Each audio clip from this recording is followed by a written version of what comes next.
Hey synths, today we're back in the studio to answer a age-old question. Vintage synth gear, is it worth it?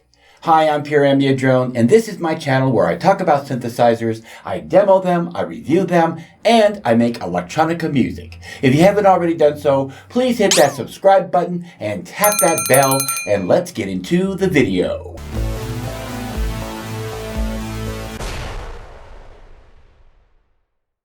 Okay, well, I get this question a lot. People are private messaging me, asking me questions. It's just a whole lot easier just to make these videos and to tell people about what I'm doing in the studio and what works for me. Keep in mind as I talk about this that one answer doesn't fit everyone's needs or wants, and everyone is going to have a different opinion. I'm only going to be talking about, as usual, what works for me and how I use it and why I like it. I have a drum station from Novation. I have a Juno 106. I have a Roland JT800. I have a Yamaha DX200. Behind me I have a Roland V-Synth XT. I have a Micro Q Waldorf back there and a Korg MS2000 Access Virus C. Okay, so let's talk about this Juno 106 here real fast. The chorus to start with is something that you just cannot emulate on any other synthesizer out there. The Roland 106 synthesizer's chorus is just unbelievably rich and thick and lush, and you just can't find it anywhere else out there. People have tried to copy it, but you know what? When the magic happens, the magic happens. It's like trying to redo a classic song. Okay? Every now and then an artist comes along and they create a masterpiece, and no matter how many revisions are done of it, everybody prefers the original. That is the case for me with the Roland 106. Now the Waldorf Micro Q is totally different than the Roland 106. It is a digital synthesizer, and it can come up with some of the most craziest, spacey, three-dimensional wild sounds that you can imagine. And if you need something like that in your mix, you cannot beat the Micro Q. I suggest that if you're into space type music, if you're into kind of electronica type music, you need to get yourself a Micro Q, because this thing will add to your mix what other synthesizers cannot add to it. Okay, so let's talk about the Roland SH101. Now this is a classic synth that I had to own to believe. The deep, thick richness of the bass that you get from this beast makes it worth it. I use it for my bass almost exclusively.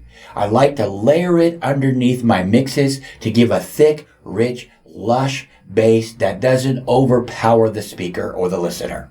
The other synthesizer that I have is a Yamaha DX200. I had gas for the DX7 so badly.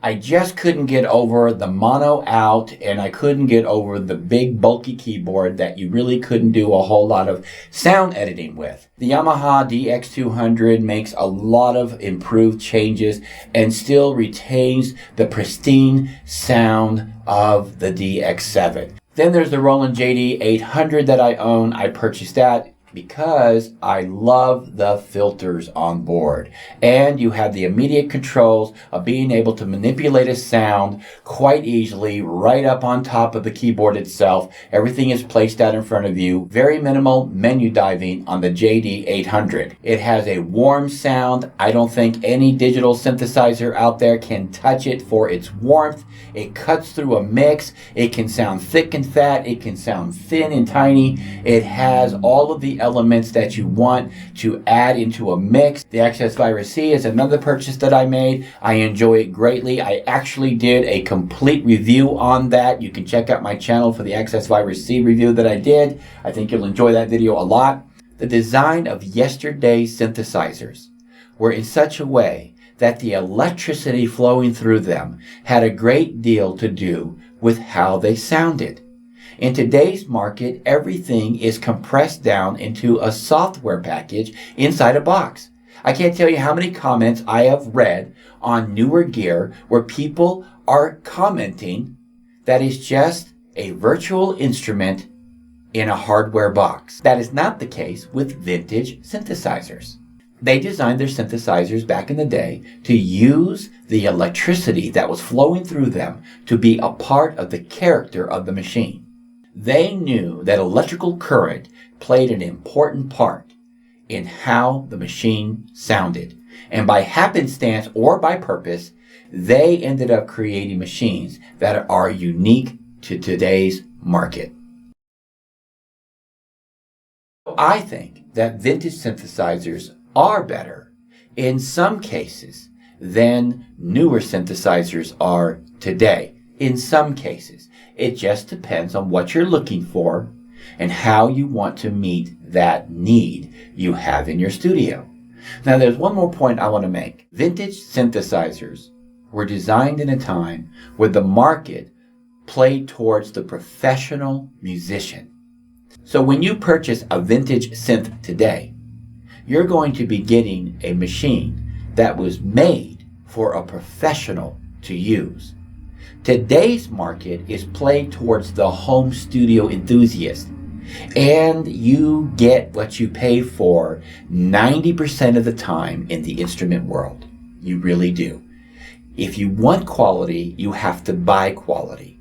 If you want professional synthesizers, you have to pay the price for them. In most cases, these things were built for professionals in mind, and that's why so many albums were cut using them, because professionals recognize their quality, they purchase them, they use them, and that's why we seek them today. Now, I'm not saying that every synthesizer's price dictates its quality. Well, that's my humble opinion on vintage synthesizers.